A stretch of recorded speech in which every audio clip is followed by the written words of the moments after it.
This is for my son, Hunter Ezekiel Desmarais. He passed away from SIDS at 2 months old and 6 days. It all started at the age of 17. I was the saddest I've ever been. I lost my baby boy to SIDS. I never thought I'd lose one of my kids. Hunter said to Jesus, don't worry, I'll only be down there for a bit. I shook my head, I can't believe this shit. Every night without you I throw a fit. I scream at the top of my lungs like, how the fuck am I supposed to do this without one of my sons?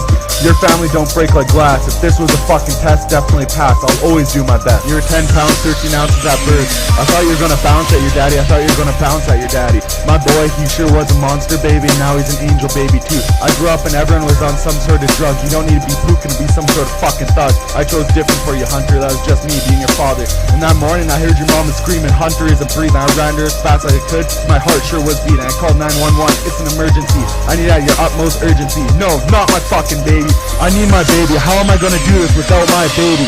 We were rushing to the hospital. I couldn't stop saying this is a night terror. It's impossible. I won't forget the pain in our hearts. Felt like I got torn in 1,000 parts by a dozen great white sharks. And you were starting to breathe on your own. I look back on the memories. Wow, my son, he sure has grown. I kept telling myself that you were too strong, but you made a promise to the Lord, so you went with Jesus where you belong. When we started moving you to the children's hospital, it all went downhill. I got this weird kind of chill. No one would fly with you on the helicopter. I'm flying. I'm his dad. I have to, doctor.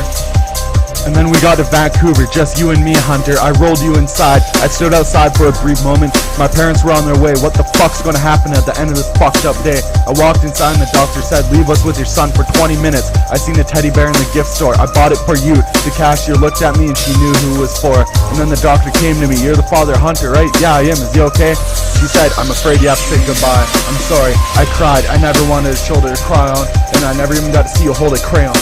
I was crying, telling you, please don't leave daddy. Hunter, your daddy needs you. I was screaming, telling you, I can't do this without you. Doctors kept trying to make you breathe. I never even got to see your first baby teeth. Your grandma, she was the first one to get there. I ran to her, she knew my heart was in a tear. I fell in her arms, bawling my eyes out. She knew without a doubt. She cried and said, not my grandbaby. No, not my grandbaby. Hunter, you never got to meet your grandfather, but him, he was more loving than anyone could have been. The saddest thing I ever seen was my own father holding his dead grandson for the first time, and he wasn't even alive. Can't believe that's how he had to say goodbye. But you know what, Hunter, you brought us all together. It was the first time my parents talked in years. All of us were completely covered in tears. Ever since then, we haven't had one type of fear.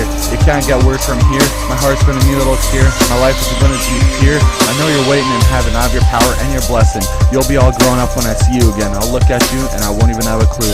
Always watch over me in my journeys. My son, he took you too early. I love you, Hunter. That's why I made this song. I hate that seeing you again will be so long.